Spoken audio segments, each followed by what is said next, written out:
Ahoy hoy, this is Michaela from Team Retro, where we like retro games, we like roguelikes, and we like the devices that bring them to us. Now today's video is a little different because this past weekend I had the opportunity to host a panel at Retro World Expo in Hartford, Connecticut. And in this panel, I talked about the different retro devices that I own and which ones are the best ones to get depending on your budget. And it was really cool to be part of an expo like this and to do a panel like this. 2 hours before I did my panel, I actually went to a panel by Metal Jesus Rocks. And even though my channel is fairly new, it's only 3 months old or so, it was really neat to be lumped in alongside some big YouTubers like him. So I went with my really good friends Jeremy and Joanne and their son Liam. And Jeremy sat on the panel with me, and Joanne recorded the panel on her iPhone because I was a dummy and forgot to bring my camera and tripod. I blame it on nerves because I was a little nervous going into this panel, but I'm actually very pleased with how it turned out. And thanks to them, I was able to have a record of this panel to put up on YouTube for anybody who might be interested in any of these devices and is looking for kind of a breakdown on which one to get depending on what you're willing to spend. So I want to give a special shout out to Jeremy, Joanne, and Liam for their help with this video, and I also want to give a shout out to everybody who attended the panel. It was a pleasure meeting all of you, and if you're watching this, I appreciate you coming in and asking your questions and talking to us afterwards. I did do a little bit of creative editing to get the best quality I could out of the video footage. So I apologize in advance if it does look a little weird in certain parts of the video. That said, we've got about 40 minutes of information coming at you. It's probably the longest video I've done on this channel. And it was all recorded live, so you're going to actually see my face and you're going to hear my various ums and ahs and oohs that I usually edit out. I teach high school for my day job, and I have a tendency to do the same thing when I'm teaching. It's just something I haven't been able to shake. Because it's a longer video, I'm going to take full advantage of the timestamp feature in YouTube, so that way if you need to, you can skip ahead to the part that interests you the most. And with that said, let's jump into the panel and let's get started.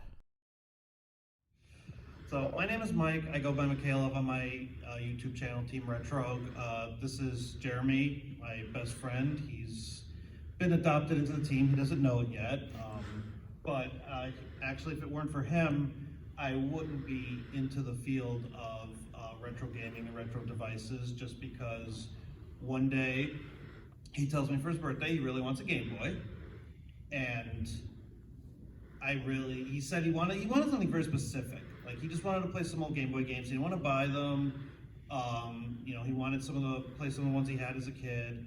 And I kind of, just went researching, and I ended up getting him this for his birthday, which is one of the devices I'm going to talk about, the Retroflag GPi. This has a Raspberry Pi inside of it.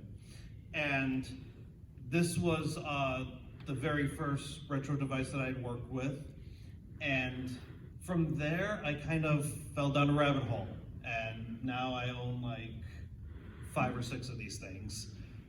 But I followed some channels on YouTube, just really got into the hobby, and started up my own channel, I want to say 3-4 months ago.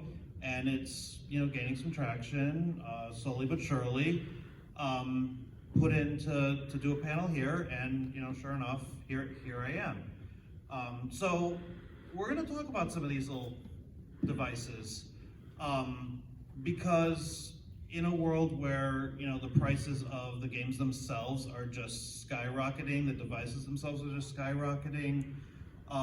Some people have these games already, or they've had them in the past, and they just want something to play them on. And there's a whole list of devices that are out there that can emulate a lot of these older systems just in the palm of your hand while you're at work, or go traveling, or whatever.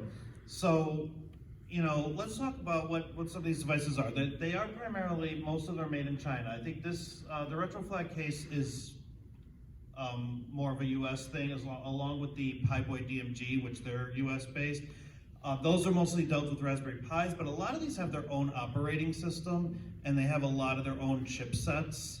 Actually, I want to say there's probably about 3 of them in my collection that runs off of a Rockchip 3326, because that's just the chip that you can get right now to manufacture these devices out of.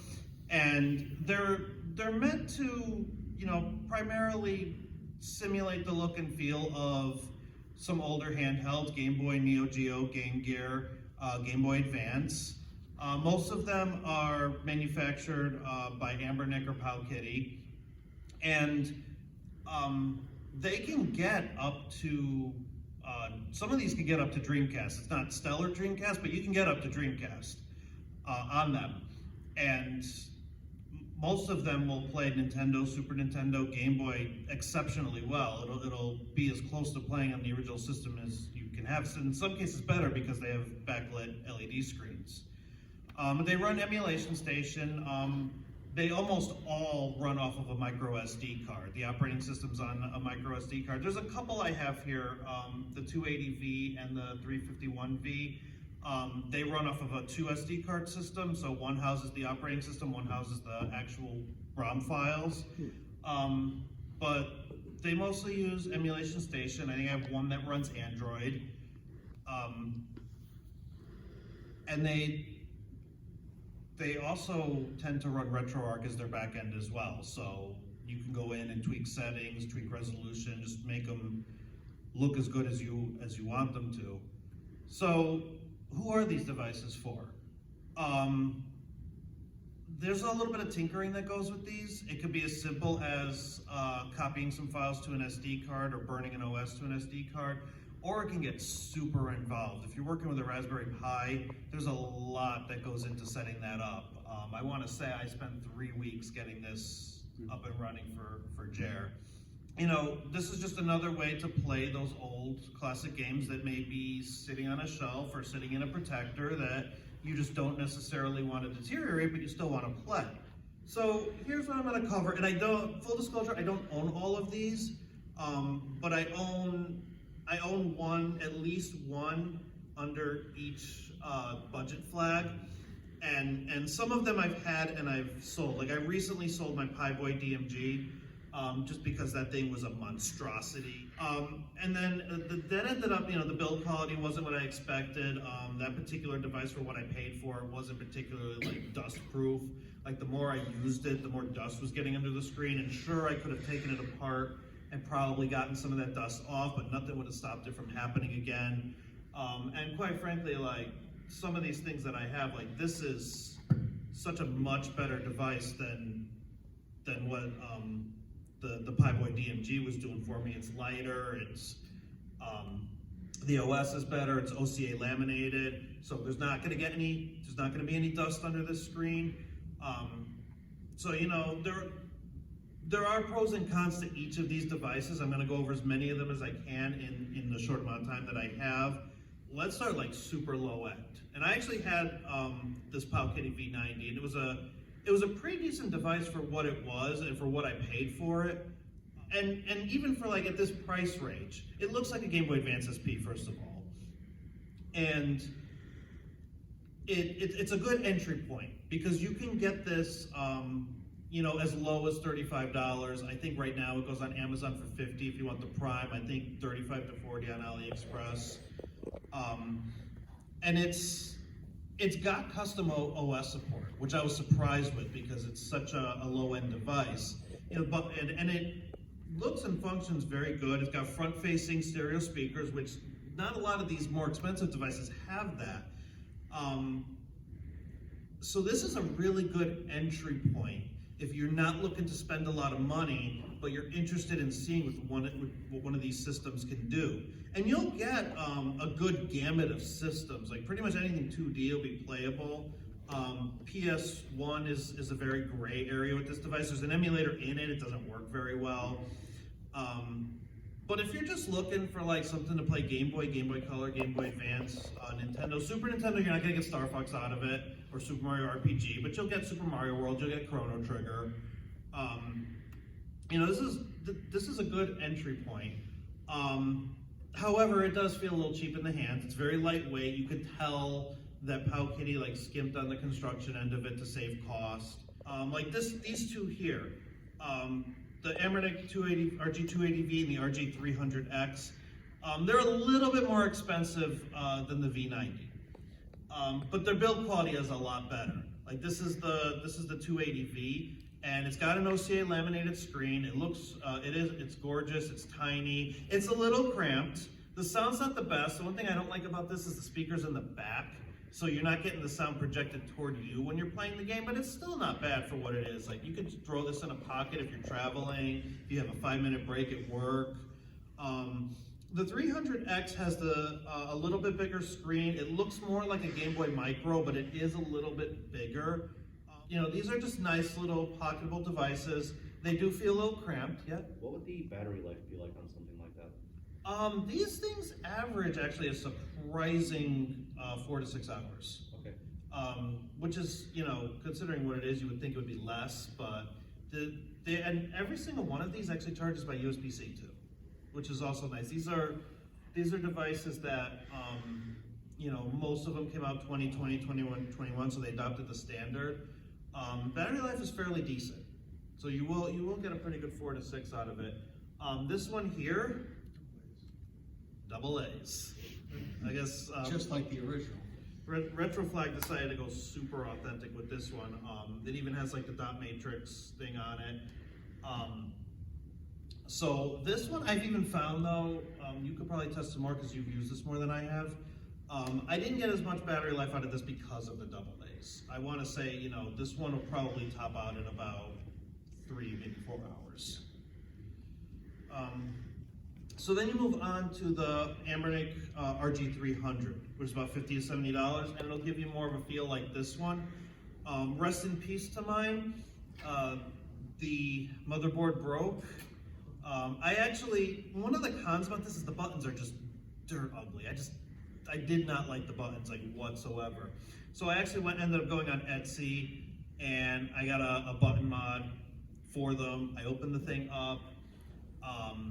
Swapped out the buttons, and that's when I started realizing some of the flaws in the device because I saw the ribbon cables were coming loose. And then it worked for another like couple months after that. And then all of a sudden it didn't work, which meant the ribbon cable came loose. So I opened it up, and then the battery connection just kind of fell off.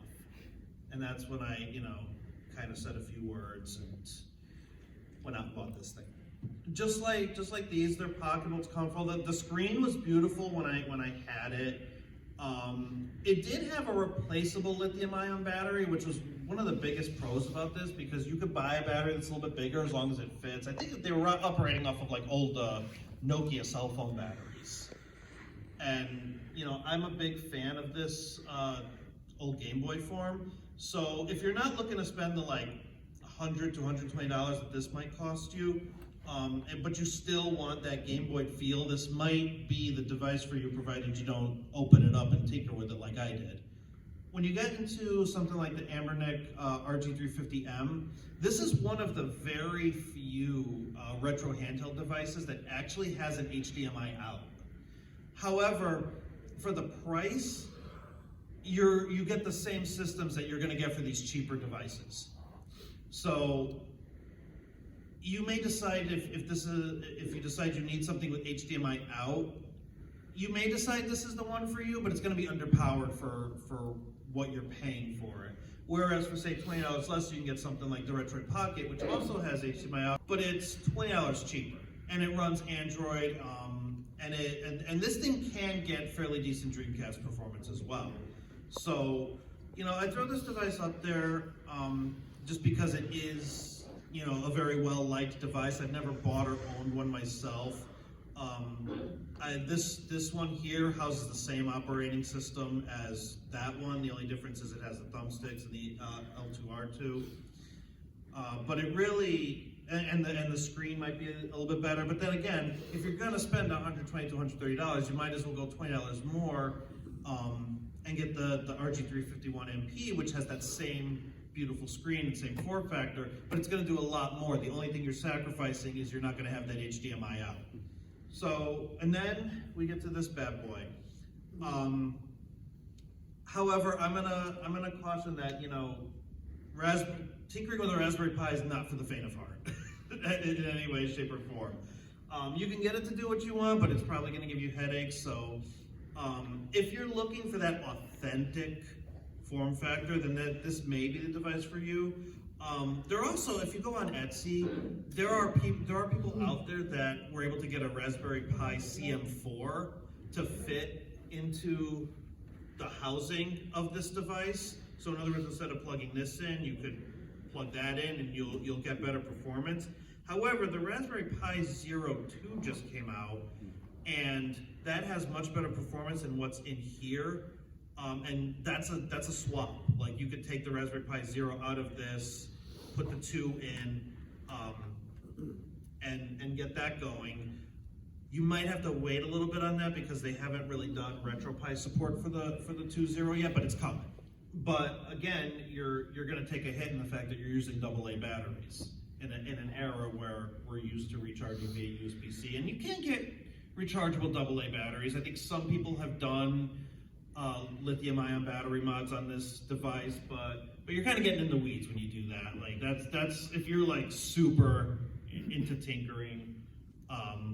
And again, when you're dealing with the Raspberry Pi cases, you're not going to get the OCA lamination, so you're going to see that gap in between the screen and the outside casing. There might be. This one is actually a lot better at keeping dust out than the more expensive one was.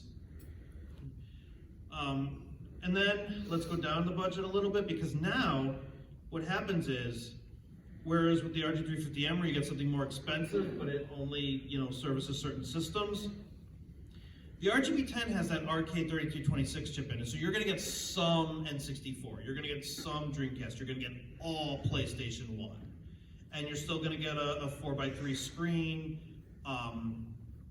You're still going to get USB on the go support, so if you want to plug in an external controller, if you want to plug in a Wi-Fi dongle, you can do that. And with a lot of these RK3326 devices, you're going to get support for ports. So you're going to get your Doom mods. You can actually get a port of Super Mario 64 that runs at 60 frames per second on this device. If you buy the commercial versions and you download the Linux versions, you can get Shovel Knight on it. You can do the same for a game called Freedom Planet. That was ported over to these devices. And that's because a lot of the times they'll use Linux to power the emulation station front end. So you'll get, you're starting to see more and more support for these Linux versions of games. And the first time I powered on one of these devices and actually got Shovel Knight working on it, like I'm not gonna lie, that was a pretty magical experience. Because you think that that's something that's limited only to, you know, the systems that are out there, but you can actually get them running on some of these handhelds. And it still looks and plays wonderfully. However, you know, because you're paying that price range, your build quality is probably not going to be the greatest. You're going to see those plastic parts. You're going to see that like Vita-style joystick that's, you know, not really the best. I know there's this one channel I follow, Retro Gamecore on YouTube. He's based out of Hawaii. He actually swapped out his shell for a metal shell. He swapped out his joystick for a Vita joystick, just because he really liked the device, but he didn't like the build quality of it. So moving up, you get the Retroid Pocket 2. Now this is interesting. This runs Android. Right now what I'm running on this one is a custom build of Lineage. And honestly, like, the more I played with this, the more I realized it was just getting harder and harder. I had done some interesting stuff with it. I got a couple of Android games where Stardew Valley works on this. Some Android games, you know, do manage to work. Most don't, just because of the chipset. But you'll get decent Dreamcast performance out of this. I actually did an interesting thing where I downloaded the pinball games like Zen Pinball, Pinball Arcade, the Android versions, and they work with the L and R triggers. So you can actually get some good pinball out of this. But it's tricky because you're navigating Android without a touchscreen. You have to basically switch back and forth between a gamepad mode and a mouse mode. Setting up the front end is harder because you have to use an Android app that actually sets up the front end for you, and then you have to try to scrape the box art and all that, and that can get complicated. However, some of my complaints about this device are actually getting fixed with the Retroid Pocket 2 Plus that they're coming out, that they just announced that they're doing pre-orders for, because it's going to have a touchscreen, and it's going to have a better chipset in it, and it's going to be housed in the same shell. So what I actually did was I didn't order the entire Retroid Pocket 2 Plus. I actually ordered just the PCB. And I can actually, when it comes in, I can open this up and swap out the PCB. I save a little bit of money. I didn't buy the touchscreen for it because, you know, I've suffered with this for a while. I'm just used to navigating the way I was navigating it.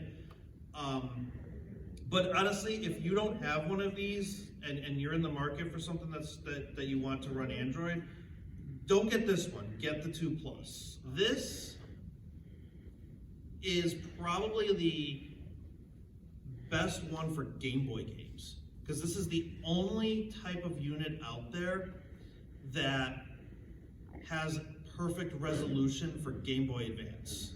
So if Game Boy Advance is your jam, like I just went through a stint where I just went through all the Metroid games leading up to Dread.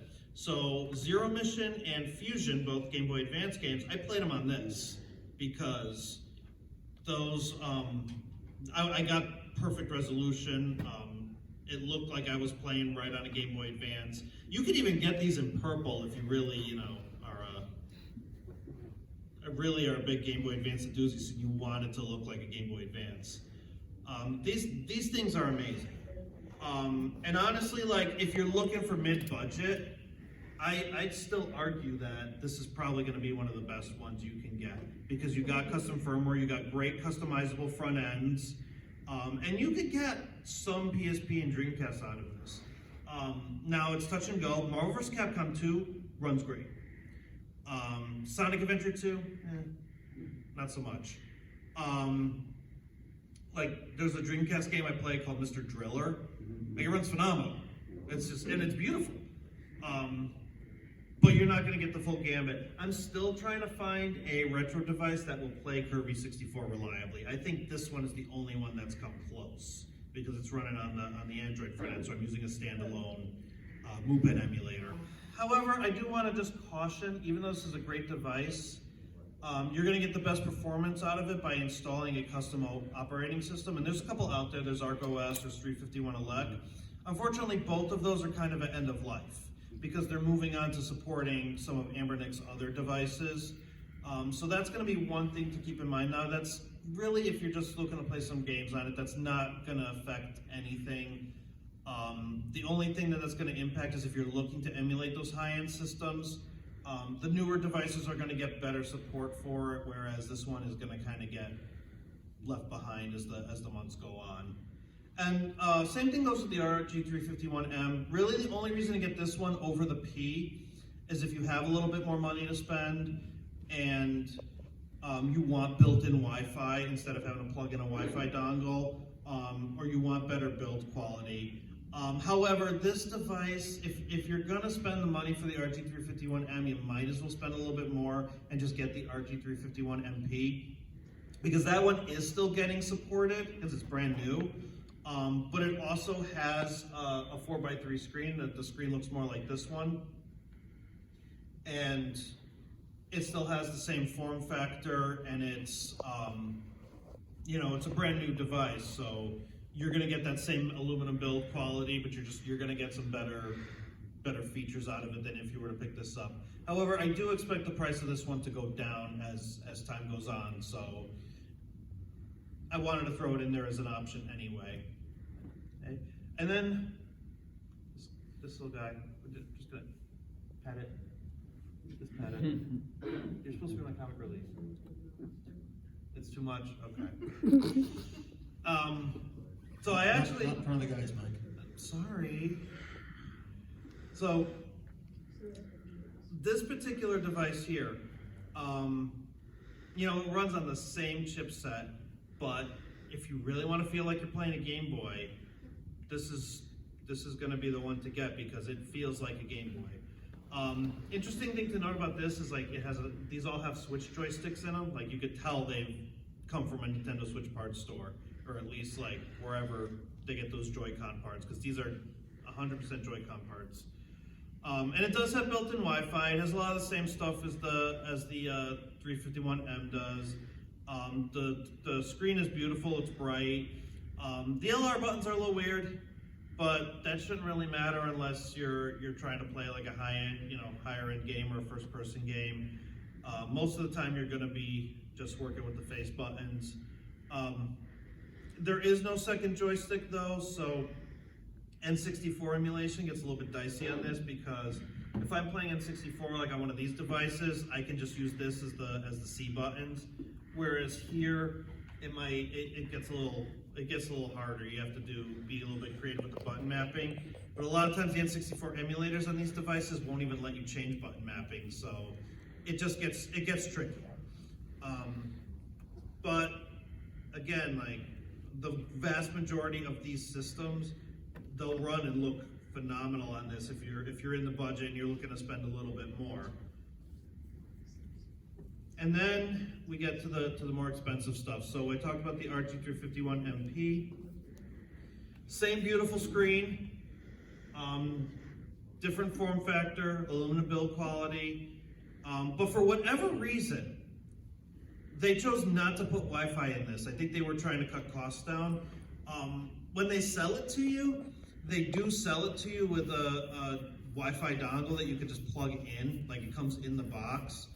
I just find it weird for paying over $150 that they would choose to leave that particular part out. I think they were just trying to cut costs. And it's kind of new, so like a lot of those great operating systems to come out haven't come out yet.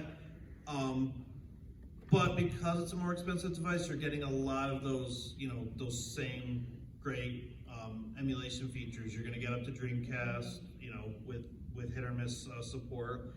You've got 2 SD card support, so you can have the OS housed in one. You can have the games housed on another. The build quality is really good. The screen looks beautiful.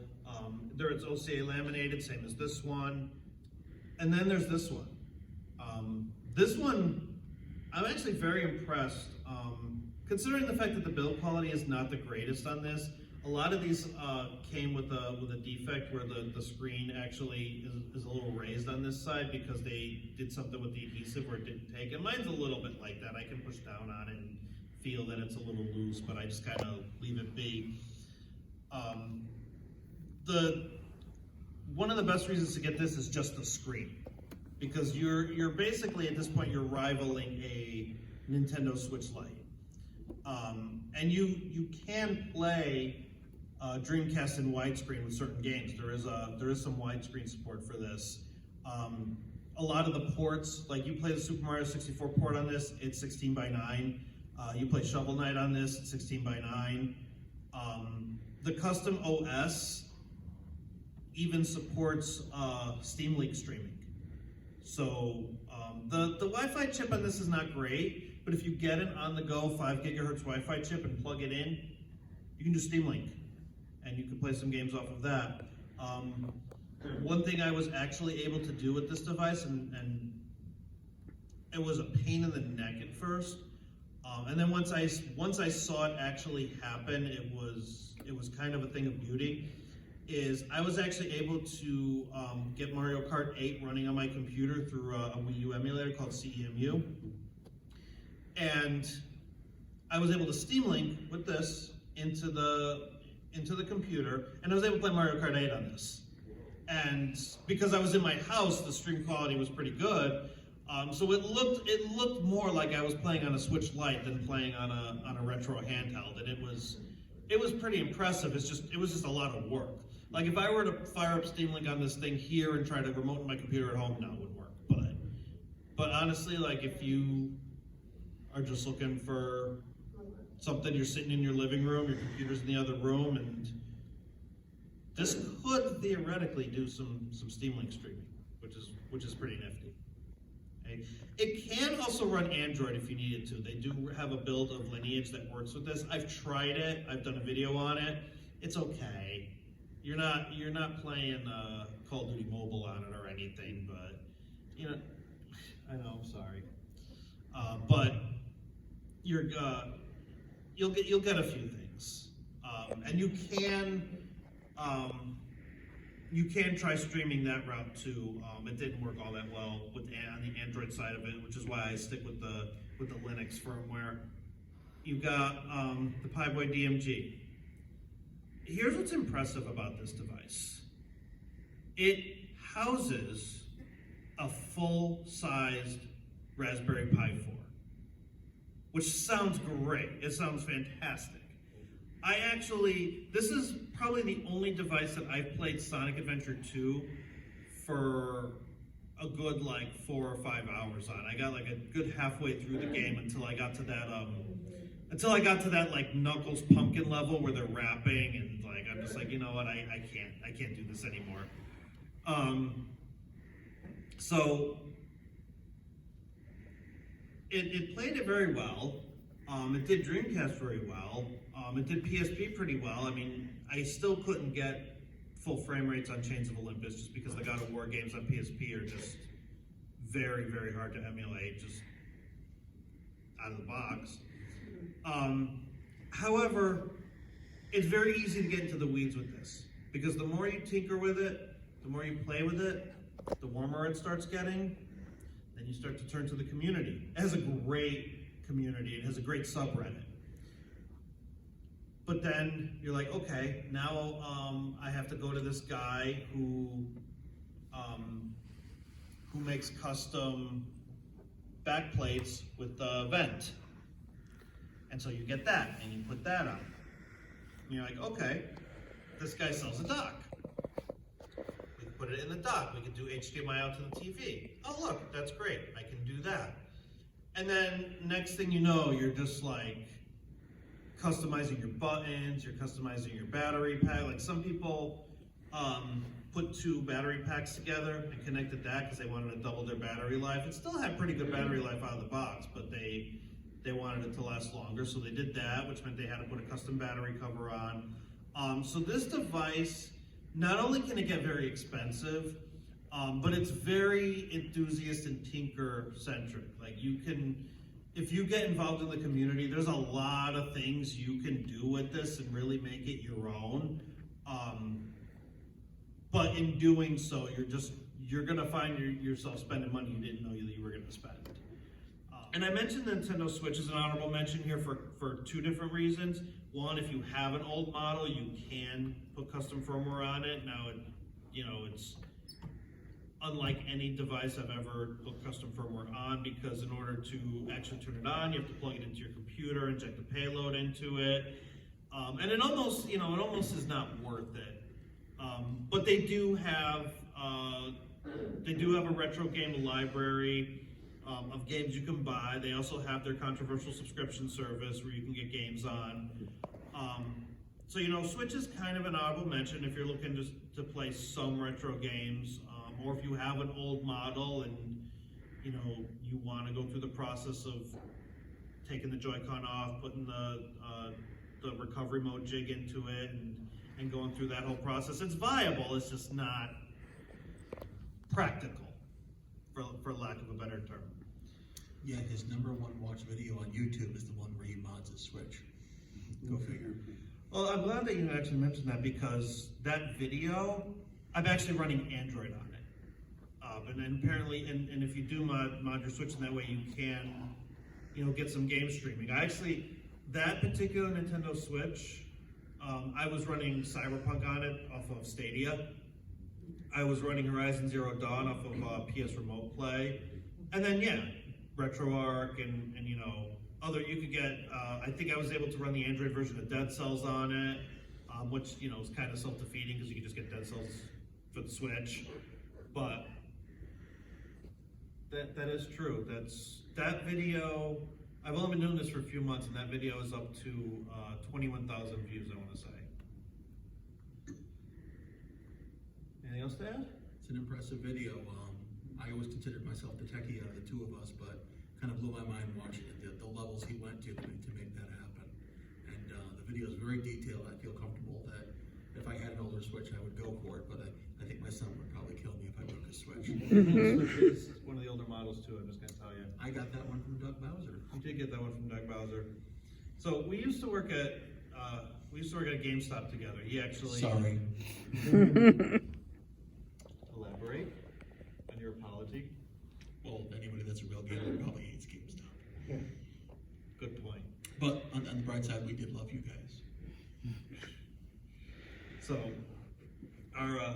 we go way back, and what was it? How sweet. I don't even, thanks. I don't even remember, like, we started tinkering stuff together at some point. Yeah, we went to our first Retro World Con, and we saw somebody had modded a Game Boy original, the wide model, had put an SP screen in it, and they wanted $200, and I'm like, I can do that. And I did. Sure enough, he does. Gives it to me for my birthday.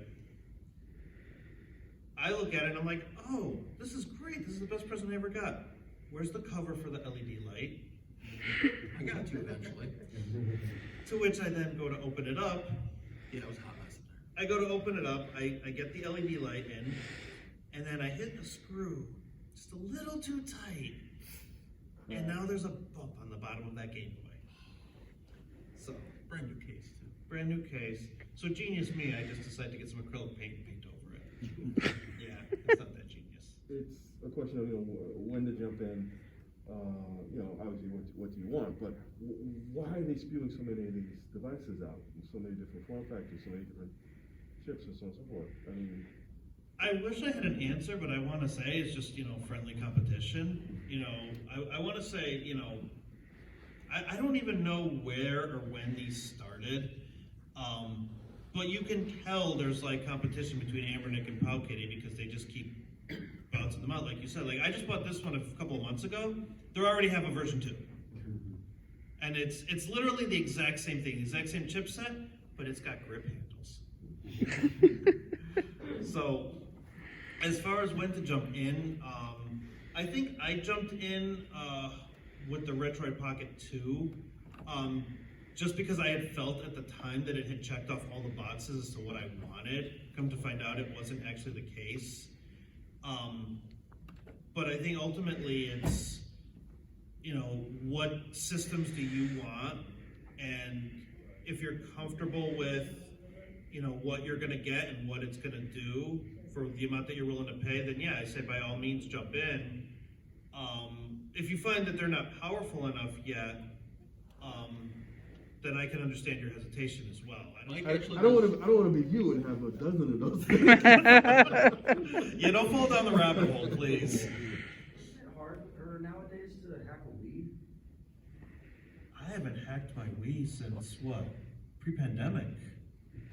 I don't know. We've both done it, Jared. What do you think? It's not impossible. I mean, it's unfortunately it's one of those things where young guy he watches YouTube with the Wii next to it and does what they tell me to do until it works. My son will testify that the Wii was hooked up in the living room, and I said, "This is supposed to work, but it's not." And you just keep banging away at it until what you see on the screen works. I don't know where Mike gets most of his information for doing this kind of stuff, but I have to tell you the details he gets into are just mind-boggling. Changing frames per second, resolutions, what makes it look better, what doesn't have the bars on the side. The Wii was actually pretty straightforward, grand scheme of things. Once it worked, it just worked. They developed their OS so that you can't get into it, and then they come to find out that people could do it. So, I guess to answer your question, I don't think it's meant to be easy. How aggressively are the emulators updated on these devices? Good question. The Arcade 2020, the older ones, not at all. You barely get an update, and quite frankly, if you got an update, it would practically break them because these chipsets are only meant to emulate certain things. So this will run a basic 32 version of RetroArch. However, you go into this one, like I said, is an end of life. So I want to say the highest they got was like RetroArch 1.8.3, and I think it's up to 1.9 now. But however, the Powkiddy and the 351V, very aggressively. I mean, now granted, like, some guy is updating these operating systems out of their house and they're pushing them out. But it's enough of a passion project to them that they seem to continuously be working on it. And then you also have other people that kind of jump on the bandwagon, they fork the operating system, and then they come out with something better, which is what happens with the Powkiddy devices, because the developer of the ArcOS software for the 351 devices doesn't work on the Powkiddy stuff. But you had another one that's just as much of an enthusiast who was able to take that operating system, fork it over, put his own touches on it, push it out. So the answer to that would be, you know, the more expensive device a newer device you're going to buy, the more aggressive the updates are going to be pushed out. Just in terms of overall comfort, because I noticed that the older I get, I cannot play certain devices because my hands cramp so much. Yes. And I saw that thing and I was like, yeah, I bought a couple of years ago, I bought a Game Boy Advance SP 101, somebody had it, and I was like, great, this is great. I started playing within 10 minutes, my hands hurt so bad. I was like, I can't play this. Yeah. So just in terms of, because you probably spent quite a bit of time with a lot of those devices, but yeah. How about like overall comfort? Comfort, I'm gonna say probably these horizontal looking ones. Okay, that's what I was thinking too. Yeah. Some of them are so close. That yeah, no, like this is like waiting room at the doctor. Yeah. Like you want to get in a quick game of Tetris. Here it is. You want to get through all of Metroid Fusion the day before Metroid Dread comes out. There it is, right here, or even this one. This one will feel more like a Switch Lite. Because the other thing too is I noticed some of them, the buttons are a little bit small too. Yes. That seem to be, you know, I don't know how difficult that, you know, because I kind of like the hefty old Game Boy first edition. Oh yeah. Buttons. Yeah. Unfortunately, I don't think there's much of a fix to that because they're trying to make these compact. Yeah. It's worth getting into this if you have like a 3DS or a Vita already. I guess it depends on what you want. I'd say if you have a Vita, generally, if you're willing to put in the work, you're probably good to go. Okay. You're not going to get Dreamcast out of that or anything. You may get 64 because they did come out with a standalone emulator for it. I tried it, it crashed. I never had any success with that. Yeah. But it depends on what you're looking for. If you're just looking to emulate, you know, your basic 8 16-bit systems, you're going to get your 8 and 16-bit systems out of it, and then you're going to have like native PS1 support because it's a Vita. You're going to have native PSP support because it's a Vita, and you're going to have native Vita support since it's a Vita. So I'd say you're in a pretty good spot if you already own one.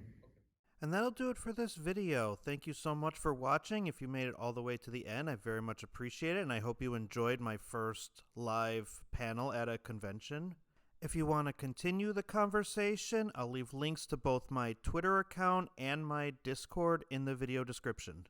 And if this video was helpful to you in any way, please be sure to like and subscribe. Until next time, bye for now, don't stop believing, and thank you Retro World Expo for the opportunity.